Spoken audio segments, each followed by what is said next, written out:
você, seja muito bem-vindo ao Papo Cloud. Eu sou o Vinícius Perro e nesse episódio vamos descobrir e vamos discutir a importância e a eficácia do planejamento e, o melhor ainda, de um bom planejamento de um disaster recovery. Obviamente, a gente vai utilizar desse cenário atual que aconteceu no Rio Grande do Sul para trazer lições e aprendizagem que é importante, tanto para a sociedade quanto para as organizações e todo o conjunto da obra, né, que a gente fala.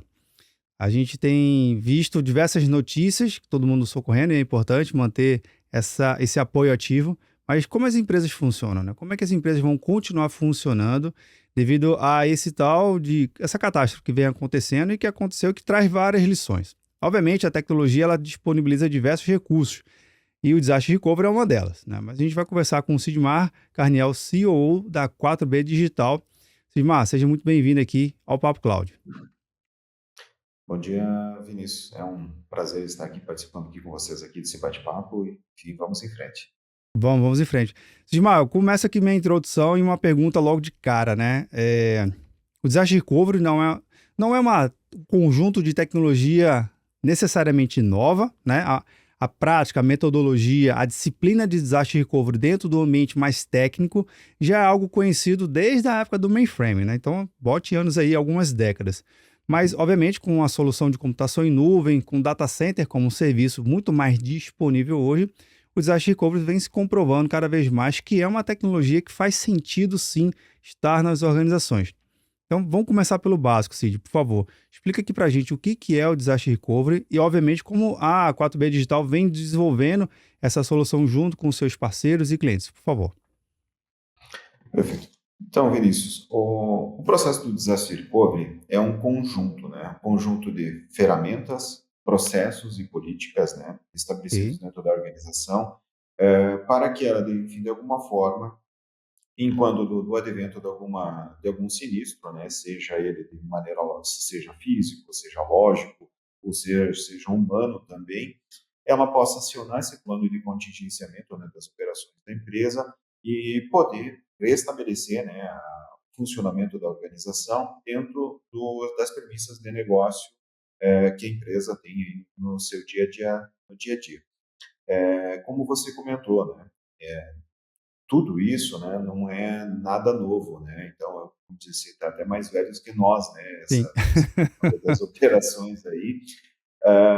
Mas com o advento tanto das operações de nuvem como a própria tecnologia, a mídia, internet, em alguns momentos, né, isso a gente não fala, não estamos falando, né, de grandes corporações.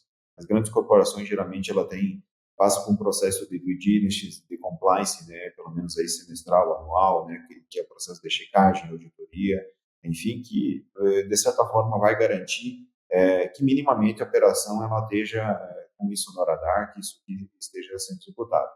Mas quando que a gente começa, talvez, descer um pouquinho no nível, né, ou olhar pequenas e médias empresas, a gente sabe, né, que às vezes acaba tendo uma pequena empresa, tem o TI faz tudo, né? Então tem o Sim. profissional do TI que é o super-homem que ele coloca a capa e ele voa, É o ele famoso nada, eu ele keep. pode, é isso aí, e ele acaba fazendo tudo. E na grande maioria das vezes a empresa ela tem políticas, né, ou alguns processos, mas ela não tem realmente um plano de desastre recovery mesmo, né, que é juntar os processos, juntar as ferramentas e juntar as políticas apropriadas, né, para estabelecer isso. Principalmente o que a gente acaba identificando é que em operações, né, que não tenha talvez todo esse compliance, toda essa estrutura, e às vezes até um pouquinho da escassez, né? Porque também um outro item que nos momentos mais atuais também está um pouco a escassez de profissionais no mercado, de profissionais especializados, né? Para você ter dentro de uma organização. E nesse momento acaba tendo que a pessoa de TI pensando num processo para garantir a parte da recuperação, mas não tendo um alinhamento, pelo menos um alinhamento da organização. Porque uma coisa é o profissional da área de tecnologia, né, ambiente, ele poder estabelecer lá um critérios de recuperação, mas muitas vezes é um critério estabelecido em preço, onde eu vou fazer a replicação do meu backup, principalmente em ambientes on-premise para nuvem, e eu vou basear em preço. Eu vou basear em outros critérios que seja talvez a facilidade naquele momento, né? conseguir implementar isso, e acaba tendo um desencontro é, da questão do negócio. Porque o que acaba acontecendo? Eu posso ter um processo de backup e vou dizer o seguinte, olha, eu estou com a minha operação lá, ok, tem backup, está tudo concluído. Mas em quanto tempo se acontecer um advento? Como que vai ser o meu tempo de recuperação? Qual vai ser o meu tempo de recovery, né? Então, muitas das vezes, isso não tem esse alinhamento do negócio. O negócio está esperando o seguinte, quando você fala na vídeo de que está contingenciado, talvez para a área do negócio está passando lá o pensamento dele, olha, em 1 hora eu vou ter todas as minhas operações ali estabelecidas. Ou menos, né? Ou menos. E efetivamente, quando você vai falar aí de áreas que a gente chama de cold storage, né, suíte de objeto, vai levar horas, vai levar dias, às vezes, para você recuperar uma volumetria grande de dados. Então, não acaba tendo esse alinhamento, né? E é isso que é um ponto importante. Backup não é processo de disaster recovery. Ele é apenas um item, né? Que está fazendo parte, né, de todo esse processo. E dentro da Form Digital, a gente está ampliando as nossas operações justamente com esse cenário, né, com parcerias aí com grandes players do mercado também, soluções, tanto com as 2 zonas de disponibilidade em São Paulo e agora mais recentemente, né, com a zona de disponibilidade em Fortaleza, justamente para isso, para o quê? Para a gente poder levar mais perto aqui das soluções para os nossos canais, para eles entregarem aos clientes, soluções mais próximas também geograficamente, ou mesmo também você poder ter uma resiliência maior, né, de uma operação. Olha, eu tenho operação que está executando uma zona de disponibilidade em Fortaleza, mas eu tenho uma resiliência que eu também possa ter uma perna dessa operação, ou seja, eu tenho uma parte desse processamento sendo executado, por exemplo, em São Paulo, para garantir e mitigar possíveis problemas e recorrência de problemas. Sidmar, na tua fala, você apresentou é, alguns atores importantes nessa tomada de decisão junto à estratégia. Obviamente, tem toda uma camada técnica, tem que ser atendida, tem que ser compreendida, mas eu queria destacar dois aqui que fazem uma convergência, justamente questão do orçamento, né? Muitas das vezes, o tomador de decisão, o gestor de negócio, ele acredita que tem uma estratégia que, muito como você falou, né? A percepção é que em menos de 1 hora ou em poucos minutos o negócio volte. Ou melhor ainda, nem pare, né? Caiu, mas nem percebeu que o sistema ficou fora do ar. Mas se a gente fosse tentar transformar aqui em não números nem exatos nem absolutos, qual seria um percentual indicado para o planejamento orçamentário para poder levar esse discurso, para começar a fazer, obviamente, uma iniciação de um bom planejamento, né? Quanto do orçamento deve ser dedicado ou planejado? Claro, eu sei que depende de negócio, depende de diversos segmentos e diversos outros fatores também, mas qual seria esse percentual de orçamento que deve ser colocado em questão? Porque às vezes a percepção que eu acompanho o mercado é que se eu tenho, vamos dizer que meu data center hoje custe R$ 100.000, só fazer um número redondo aqui, né? Na cabeça do gestor, é como se tivesse que gastar de novo R$ 100.000 para ter a redundância. Não é bem assim, né? Não é, né, de um para um. Mas qual é essa proporção? Você tem aqui para compartilhar, Cid, por favor? Atualmente, a gente pode definir o seguinte, olha, em números, né, a gente está falando aí pelo menos das organizações que estão um pouquinho mais à frente no mercado, no mínimo de 3%, né? Que isso, claro, varia muito também do ramo de negócio. Por exemplo, se a minha operação é intrinsecamente tecnologia, a gente está falando que talvez 20 a 30% do meu orçamento vai estar sendo tecnologia. Mas hoje, empresas hoje, desde o ramo de indústria, desde outros ramos, né, que tem variado entre 3% a 10%, são aquelas empresas que estão investindo muito, né, então, investindo em operações de contingenciamento, operações de disponibilidade, operações de IA, né, dentro da empresa, né, para trazer inovação, para trazer crescimento para a empresa, né, onde que ela começa a visualizar o seguinte: a tecnologia, ela não é uma pedrinha no sapato, a tecnologia é o motor propulsor do foguete, né, ou seja, é Sim. o que vai me levar a empresa lá em cima, né. Então depende muito do olhar do CEO da empresa, do CIO, né, e às vezes também o alinhamento, né, entre vamos começar pelo CTO, né, alinhamento entre CTO, CIO, até isso chegar, né, num nível, né, que chega ao nível de diretoria do CEO, né, que isso seja transparente, seja compreendido que a tecnologia ela não é empecilho, e sim ela é um grande braço atualmente, né, para acelerar as operações da empresa, acelerar o processo de inovação, e sendo um grande diferencial competitivo, né, que vai diferenciar as empresas, né, que são empresas que estão caminhando talvez um passo um pouquinho mais lento das empresas que estão bastante avançadas em processo de aceleração de negócio. Curioso. Na tua experiência, Sidmar, você vê alguma empresa executando o disaster recovery de forma planejada, como um teste, como de fato um planejamento para construir um playbook na hora de que, quando acontecer, todo mundo ali sabe exatamente o que fazer, quando fazer, o que comunicar, como comunicar.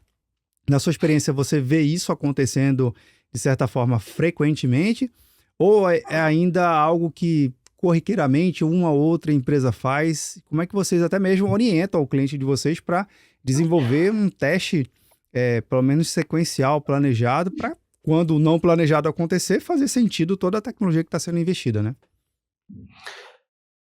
É, é espantoso o que vou te comentar, mas no dia a dia isso acaba acontecendo de maneira muito esporádica. Ok, Então, e muito menos sendo uma solicitação vinda do cliente para nós, e o que acaba sempre realmente acontecendo é quase todo o inverso, né?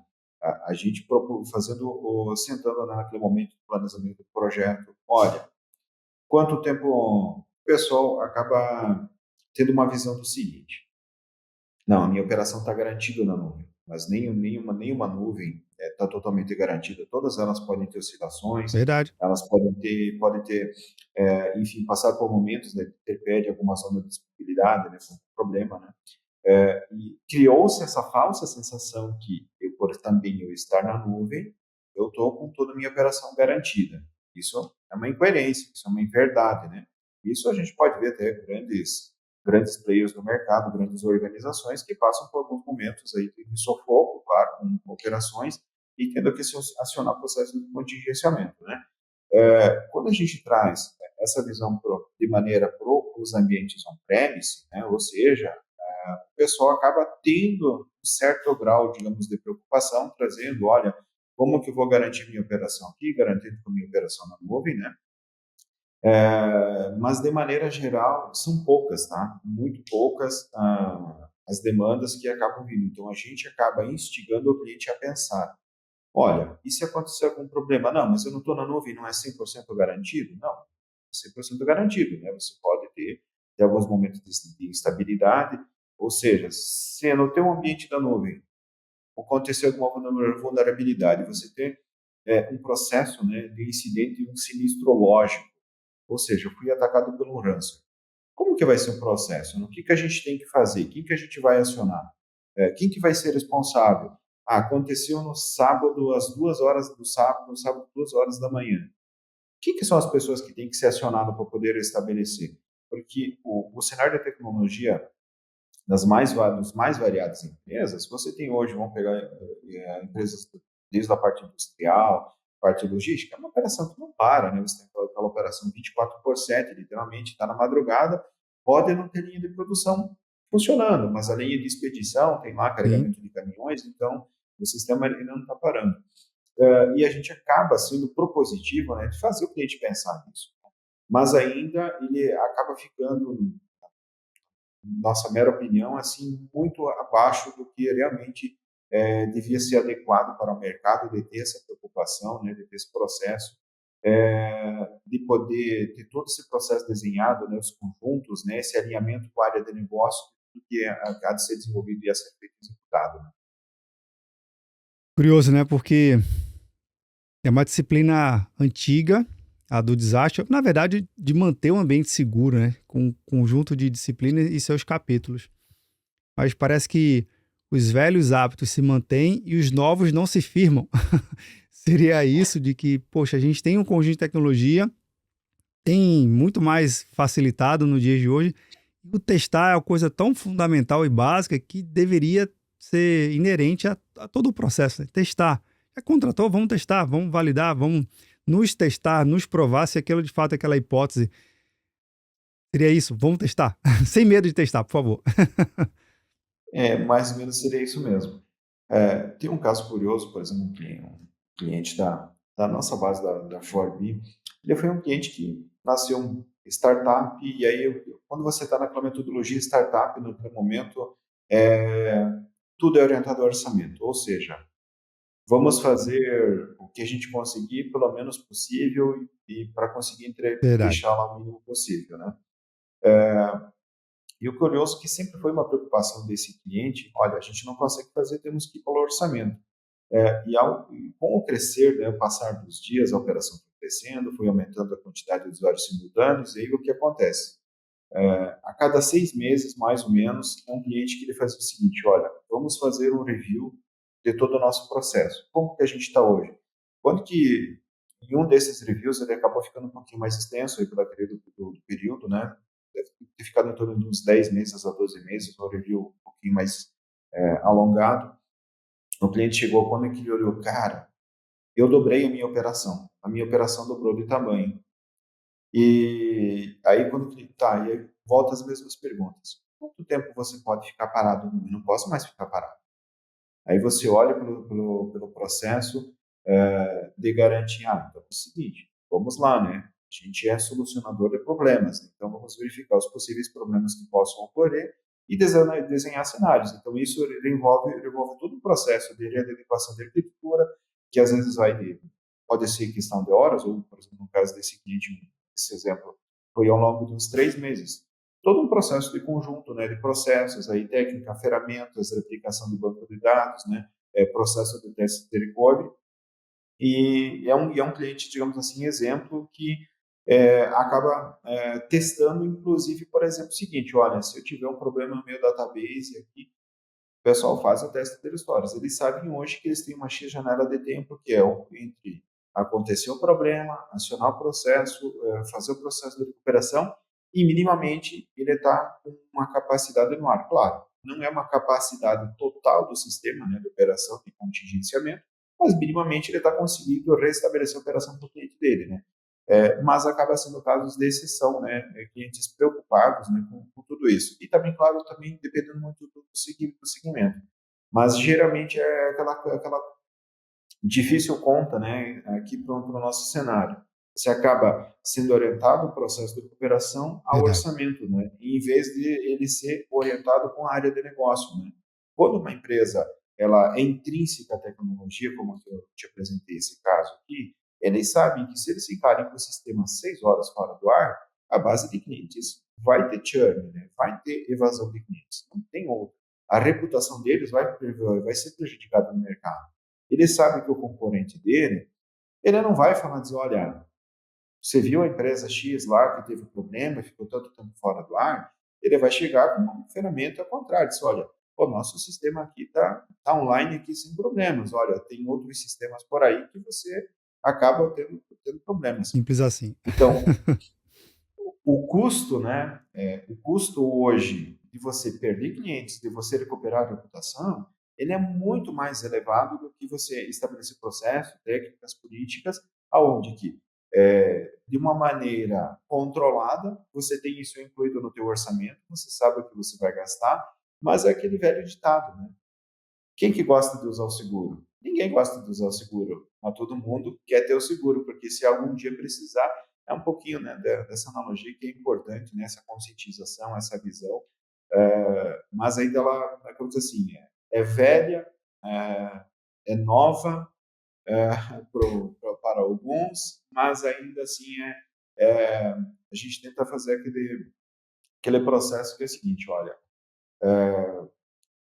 aquela gotinha de água pingando na pedra, né? Vai batendo um pouquinho até que um dia, né, seja despertado, né, Verdade. essa importância. Curioso, né, Cid? É, de novo, não é uma disciplina tão nova, mas está aí para nos orientar. E casos como esse que você nos traz, faz enxergar de fácil materialização que a conversa dessa disciplina ela tem que ser estendida além dos arredores ali do time de tecnologia, né? Tem que levar para a área de negócio, e a área de negócio tem que ter muita consciência do que a tecnologia pode ou não suportá-la. não é mágica, né? No final do dia não é mágica, tem que ter processo, tem que ter um conjunto de ferramenta, tem que ter gente treinada, capacitada, que possa dar as devidas diretrizes, né? Claro, a gente nunca vai querer ter parada, mas às vezes acontece, seja ela esperada ou não, né? Às vezes você está fazendo um rollout aí de uma nova release e, cara, quebra o sistema. E aí? É um desastre que se acabou provocando não intencionalmente, né? Então, trazer o corpo da diretoria, dos decisores, perto, próximo ao time de tecnologia e que eles possam se falar mais e melhor, seria uma forma de sensibilizar todo mundo e todo mundo está direcionado ao negócio? Seria um caminho saudável aqui? Isso, nós é um pouco, né, que a gente acaba tendo na trajetória profissional de projetos, né, dessas conversas com clientes, a gente sempre visualizou que aonde a área de negócio está envolvida são as maiores taxas de sucesso. Porque é o seguinte, você, que é o normal de qualquer organização, né? Você é cobrado por orçamento, você tem que responder por custo, por despesas. Você pega de eventos, né, onde que você, um exemplo de eventos recentes, a pandemia, ela forçou muitas empresas a adequarem o orçamento. Olha, e começar a olhar para aquele dispêndio, né, ou seja, para aquela rúbrica no orçamento, para não ser encarada como uma despesa, mas em si como investimento. É investimento aqui. É investimento que é onde a área de negócio ela acaba visualizando, né, e, e te dizendo o seguinte, olha, isso aqui é o nosso seguro, né, isso aqui é o que vai garantir a continuidade das operações da empresa. Isso aqui é o que vai garantir que, se às 3 horas da manhã dá um problema, aqueles 10 caminhões que estão esperando a expedição para levar a mercadoria para entrega, né, para estar fazendo a entrega na segunda-feira lá no Grande Centro, lá na distribuição, seja, enfim, vou dar exemplo, no caso, distribuição de alimentos, né, alguma Sim, coisa nesse sentido, é isso que vai garantir. E a participação da área de negócio, que o ambiente do TI vai cuidar do seu orçamento, né? E ele vai olhar o seguinte, não, eu não quero sentar lá numa reunião de diretoria, comprometer com o orçamento e tal, o pessoal vai, então, ele também acaba assim, de uma maneira involuntária, ele é induzido a ter um enxugamento de despesas, né? Mas qual que é o papel, né? O papel é o seguinte, é você levar, olha, no nosso ambiente é esse orçamento aqui, quais são os riscos envolvidos? Ó, são envolvidos os risco A, risco B, risco C, risco D. Olha, hoje a gente está com esse orçamento, se acontecer algum evento, olha aqui, a gente está utilizando a solução X de proteção aqui para a gente ter um processo de desastre recovery e mais ou menos nisso aqui a gente vai demorar, se acontecer algum evento, a gente vai demorar 6 horas, 8 horas, 12 horas, né? A área de negócio ela já vai, que nem olha, Vinícius, cara, a gente não pode ficar 8 horas parado. Eu estou com toda a minha expedição aqui, é inegociável, cara. Vocês têm que, ó, sei lá, em 30 minutos, vocês precisam estar com essa operação de volta, né? Aí você vai lá, o cara teve, olha, Vinícius, e aí, Vinícius, o que você vai contribuir com o nosso orçamento aqui para a gente pegar? Aí acaba tendo um alinhamento com a área de negócios. E é uma perfeito. das questões que a gente acaba, não tanto empresas da tecnologia, que quando empresa intrínseca da tecnologia, são pessoas de tecnologia, né?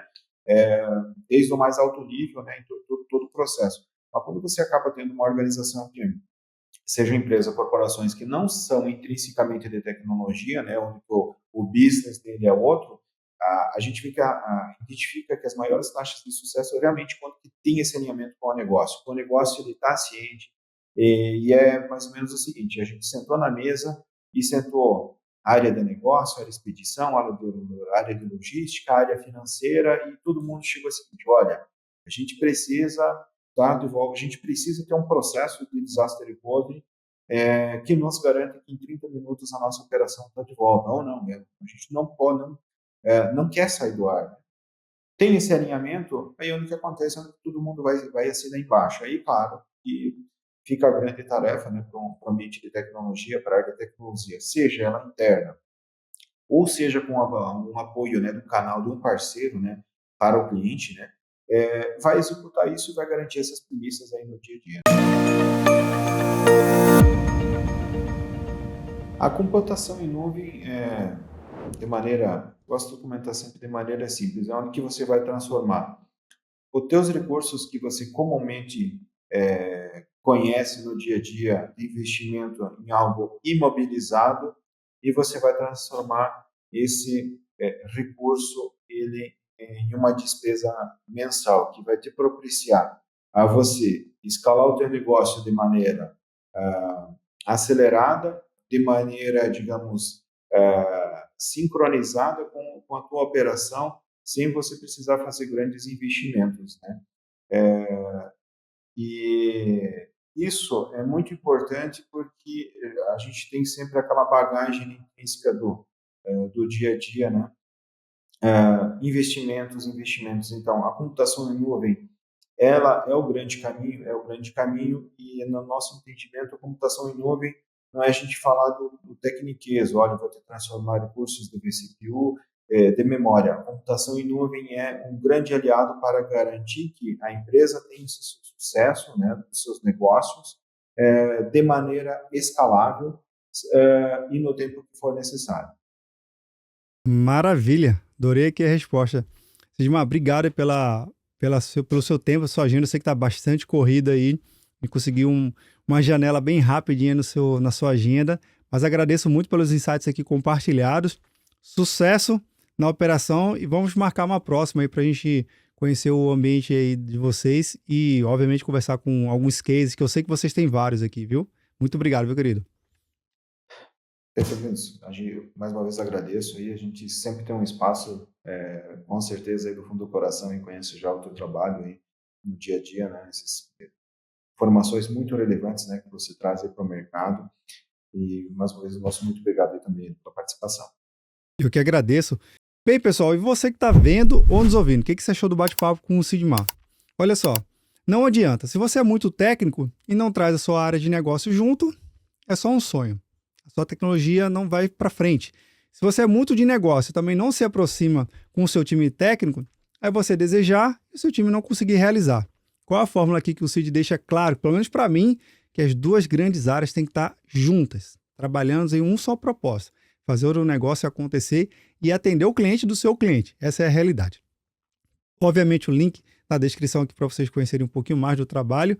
E se você chegou até aqui, um comentário e compartilhar sempre vai bem, não é verdade? Muito obrigado pela sua participação e audiência.